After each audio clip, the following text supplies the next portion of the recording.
तत्पुरुषाय विद्महे महादेवाय धीमहि तन्नो रुद्रा प्रचोदयात्. அனைத்து நண்பர்களுக்கும் பிறைசூடன் சார்பாக அன்பான வணக்கங்கள். இந்த வீடியோ பிடித்திருந்தால் லைக் பண்ணுங்கள், ஷேர் பண்ணுங்கள், கமெண்ட் பண்ணுங்கள், மறக்காமல் சப்ஸ்கிரைப் பண்ணுங்கள். வாங்க வீடியோ பார்ப்போம். பங்குனி மாத ராசி பலன்கள் 2025 ஆண்டு பார்க்கும் பொழுது, கிரகங்களின் அரசனாக இருக்கும் சூரியன் புத்திசாலித்தனம், அறிவாற்றல், பேச்சாற்றல், வெற்றி வாய்ப்புகள் ஆகியவற்றின் காரணி கிரகமாக கருதப்படுறாரு. தமிழ் மாத தொடக்கத்தில் நடக்கும் சூரிய பெயர்ச்சியின் தாக்கம் எல்லா ராசியிலையும் இருக்கும். இந்த பங்குனி மாதத்தில் வரும் மார்ச் 14ஆம் தேதி மாலை 6:32 மணிக்கு சூரிய பகவான் கும்பராசியிலிருந்து குருவின் ராசியான மீன ராசிக்குள் நுழைவார். இந்த நாளில் ஹோலி பண்டிகையும் கொண்டாடப்படும். இந்த மாதம் சனி பெயர்ச்சி நடக்க போகுதுங்க. அந்த சனி பெயர்ச்சி எப்போன்னு பார்க்கும் பொழுது மார்ச் 29ஆம் தேதி சனி பெயர்ச்சி நிகழப்போகுது. சனி பகவான் மீன ராசியில் பெயர்ச்சி ஆக போகிறாரு. மீன ராசியில் சூரிய பகவான் சஞ்சரிக்கக்கூடிய காலம் பங்குனி மாதம். பங்குனி மாதத்தில் நடக்கும் முக்கிய கிரக சேர்க்கை என்னன்னு பார்க்கும் பொழுது, மீன ராசியில் சூரியன், ராகு, சுக்கிரன், புதன் கிரகங்களோட மார்ச் 29ஆம் தேதி சந்திரன் சனி பெயர்ச்சிகள் 6 கிரகங்களின் சேர்க்கையும் நடக்க போகுதுங்க. இது 30 ஆண்டுகளுக்கு பிற்பாடு மீன ராசியில் சூரியன் மற்றும் சனியின் சேர்க்கை நடக்க இருக்குது. பங்குனி மாத ராசி பலன்கள் 2025ஆம் ஆண்டு கன்னி ராசியை பற்றி நாம் பார்க்க போகிறோம். கன்னி ராசி அன்பர்களே, எல்லா விஷய பாதிப்புகளில் இருந்தும் உங்களை இந்த மாதத்தில் காப்பாற்ற போவது சனி பகவான் ஒருவரே. உங்கள் ராசிக்கு இந்த மாதத்தில் 6ஆம் இடத்தில் சனியும் ராசிக்குள் கேதுவும் நிற்கின்ற நிலை. 8க்குடைய செவ்வாய் லாபஸ்தானத்தில் வக்கரமாக நிற்கின்ற அமைப்பு.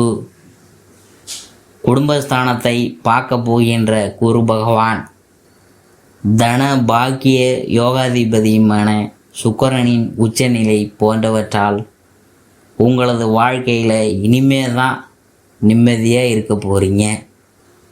ஜென்ம கேதுவின் கிரக சூழல்களால் சில நேரம் தடுமாற்றங்களையும் ஏற்படுத்தும். 6ஆம் இடத்தில் அமர்ந்திருக்கிற சனி பகவான் எப்பேற்பட்ட குறைவையும் சரி செய்கின்ற வலிமையோடு சுழல்கிறார். ராசிநாதன் புதன் கிரகத்தின் வலிமையாலும் நினைத்ததை நினைச்சபடி அனுபவிக்க போகிறீங்க. குடும்ப வகையில் தேவை, அத்தியாவசிய, விசேஷ கடமைகளை திட்டமிட்டபடி நிறைவேற்றலாம். ஆரோக்கிய ரீதியாக தொல்லை, தொந்தரவு, அலைச்சல், பெரிய வைத்திய செலவு என ஏற்படாது. குடும்பத்திற்கான எதிர்கால முன்னேற்ற வகையில் செய்து வருகிற முயற்சிகள், வீடு, கட்டடம், மண், மனை, சொத்துக்களை புதிதாக வாங்குவது, வீட்டுக்கான அத்தியாவசிய விஷய சேர்க்கைகள் அனைத்துக்கும் இந்த மாத 2வது வாரம் சாதகமாக ஏற்படும். மொத்தத்தில் ஜென்ம கேதுவால் சீரற்ற மனநிலையிலிருந்து முற்றிலுமாக விடுபட போகிறீங்க. உத்தியோகம், பணி, பதவி விஷயங்கள் எந்தவித புது நெருக்கடி இல்லாமல் நகரப்போகுது. இந்த மாதத்தில் அனைவருக்கும் 3வது வாரத்தில் எதிர்பாராத பணவரவு, திடீர் பரிசு பண ஆதாயங்கள் உண்டு. சுபகாரிய திருமண விசேஷ ஏற்பாடுகள், எந்தவித தடையும் ஏற்படாதுங்க. தொழில், வியாபாரம், நிர்வாக, பட்ஜெட் விஷயங்கள் அபரிதமான திருப்பங்களை கொடுக்கும். இந்த மாதம் புதன், வெள்ளி, திங்கட்கிழமையில் ஆச்சரியப்படுகின்ற உயர்வுகள் உண்டு. இந்த மாதம் 1, 2, 4, 9, 16, 18, 23, 25, 28வது நாட்களில் உங்களது அடுத்த கட்ட எதிர்கால உயர்வுக்கான அதிர்ஷ்டங்களை தரான். அடுத்தது பெண்களை பற்றி நாம் பார்க்கும் பொழுது, குடும்பத்துக்குள் கருத்து வேறுபாடு விலகும். மாணவ மணிகளை பற்றி பார்க்கும் பொழுது, உயர்கல்வி ரீதியாக திட்டங்கள் அனைத்தும் நல்லபடியாக போகும். விவசாயிகளை பற்றி பார்க்கும் பொழுது, உற்பத்தி சார்பான விஷயங்களில் நிதானமாக செயல்படணும். உத்தியோகஸ்தர்கள் அதை பற்றி பார்க்கும் பொழுது, எல்லா கவலைகளும் ஒரு சேர தீரப்போகுதுங்க.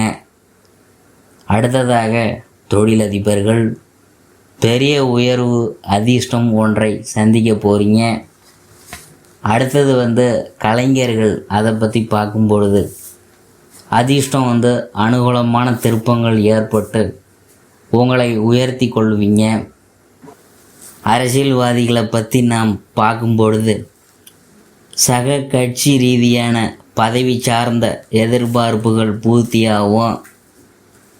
அடுத்தது அனுகூலமான நட்சத்திரங்கள் சுவாதி, அனுஷம், மூலம், போராடம், திருவோணம், சதயம், பரணி, மிருகசீரிடம், திருவாதிரை, ஆயில்யம், மகம். அடுத்தது பணவரவும் அதிர்ஷ்டமான நாட்களும் மார்ச் 15, 17, 18, 20, 22, 24, 26, 28, 30, ஏப்ரல் 1, 3, 4, 5, 7, 9, 12, 13.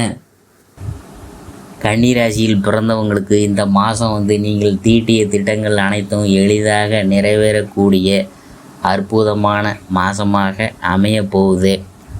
கடிவாளம் கட்டியது போல உங்கள் இலக்கை நோக்கி தொடர்ந்து பயணம் செய்யுங்க. தேவையற்ற விமர்சனங்களை தவிர்ப்பது உத்தமம். தொழில் மற்றும் வியாபாரத்தில் உள்ளவங்களுக்கு புதிய விஷயங்களை ஆரம்பிக்கும் பொழுது கவனமாக இருக்கணும். உத்தியோகத்தில் உள்ளவங்களுக்கு விரும்பிய விஷயங்களை அடையக்கூடிய வாய்ப்புகள் உண்டு.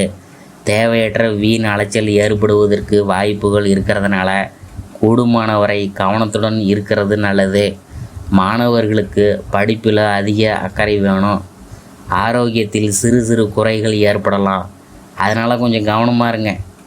பரிகாரம் என்னன்னு பார்க்கும்பொழுது, பிரதி செவ்வாய்க்கிழமையில் ஸ்ரீ நவகிரக கேதுவுக்கு வணங்கினாக்க, தொடர்ந்து ஸ்ரீ பத்திரகாளியை வழிபட்டு வந்தீங்கன்னா உங்களுக்கு நல்லது.